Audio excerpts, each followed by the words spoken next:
Welcome to the Defense and Aerospace Report. I'm Vago Muradian here at the Navy League Sea Airspace Conference and Trade Show outside Washington, D.C., the #1 gathering of U.S. Navy leaders from around the world to meet with their international counterparts and talk about strategy, technology, and budgets and more. Our coverage here is sponsored by GE Marine, Huntington Ingalls Industries, and Leonardo DRS, and we're here at the Bell stand. Full disclosure, Bell sponsors our weekly podcast to talk to Carl Forsling, who is a business development manager for international sales at Bell, former Marine, former Frog pilot, CH-46, the legendary Sea Knight, the V-22 Osprey, which is by the Bell Boeing team, and also the H-57. Which bears a striking familiarity to the airplane behind you, obviously the legendary Jet Ranger in the Navy training iteration. Carl, Navy is looking at recapitalizing its training aircraft fleet. That's obviously been a Bell franchise for a little while. Competitors include Leonardo, full disclosure, they're one of our other sponsors, and Airbus, and you guys are in the competition. Talk to us a little bit about the contours of the competition, when the Navy wants to make a decision, and how many airplanes it needs for the mission. So it's been an iterative process, but the Navy released its RFP earlier this year in January. Responses were due in April, so we turned in our response. The other two competitors being Airbus and Leonardo, as you mentioned.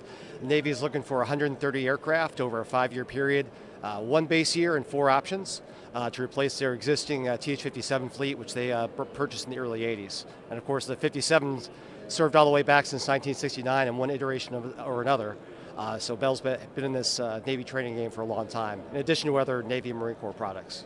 And so, you know, there are those folks who say, well, look, you know, it's still a Jet Ranger. What do you think the clear attributes of your airplane are? Because this is nothing like the 57 in its current iteration.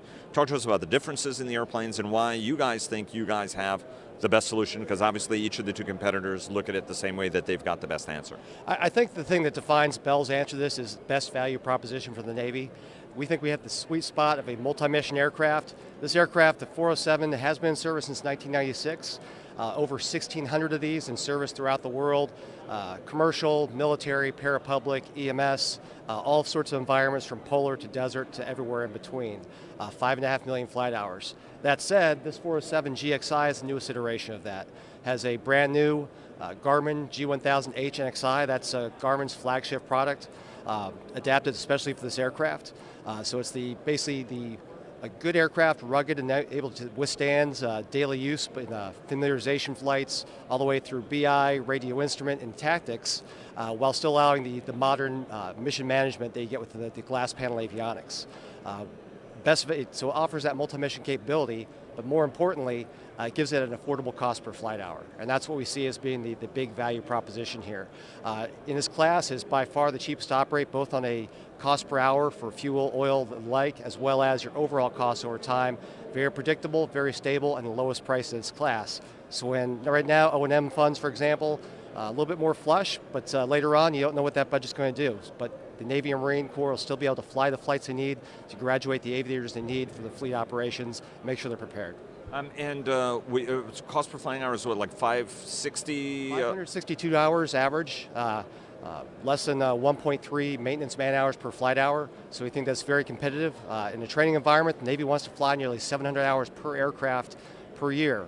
That adds up pretty quickly, and you want an aircraft that starts up every day, flies every day, is reliable, easy to maintain, so you keep those production X's and at an affordable rate into the future. The longer you keep this aircraft, the more money the Navy and Marine Corps is going to save. And tell us a little bit about why you guys think, well, okay, so you were talking about durability, right? Auto-rotation practice, for example, is something that's critical for anybody who's flying a rotary wing airplane. You guys are using this at your training school, right? So talk to us about the kind of sets and reps those airplanes are doing and why you think that applies directly to what the Navy wants to do with those airplanes, given that once upon a time you were both an instructor in the airplane and also a student.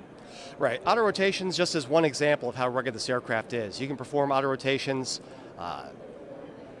without any maintenance penalty whatsoever. So for example, our training academy, which is actually one of the largest non-military helicopter training facilities in the world, they do up to 10 or more auto rotations in a 1-hour flight. So every few minutes they're doing an auto rotation.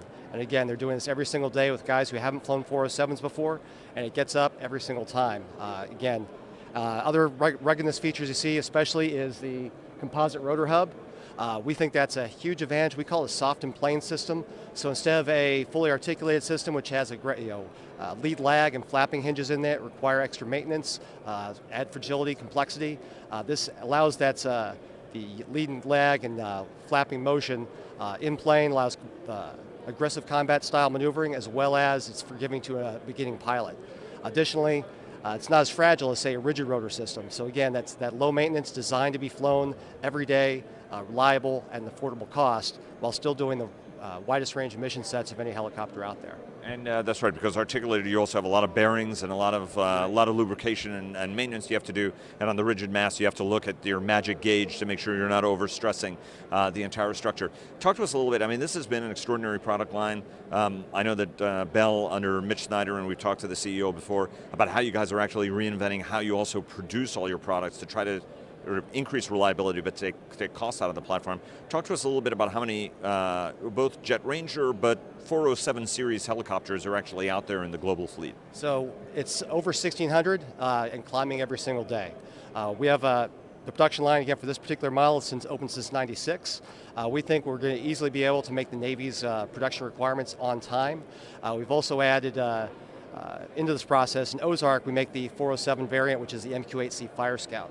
So final assembly of this aircraft is going to be done in Ozark, Alabama, just a few miles away from Whiting Field. We think this is going to allow easier delivery, again, on time, every time for the government, as well as that supply and logistics backup directly coming out of Ozark and from our facility in Fort Worth is going to make sure that they have the parts they need to keep this aircraft flying and generating the sorties they need.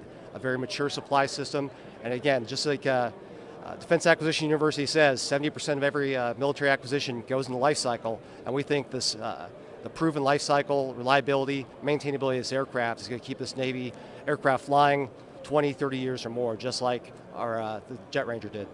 Carl Forsling of the Bell team, manager for business development. Carl, thanks very much. Best of luck in the competition. And down select again will be? We're expecting a decision in November from the government. Okay, well, we'll keep our fingers crossed, and best of luck to you guys. Thanks, I appreciate it. Thanks for your time.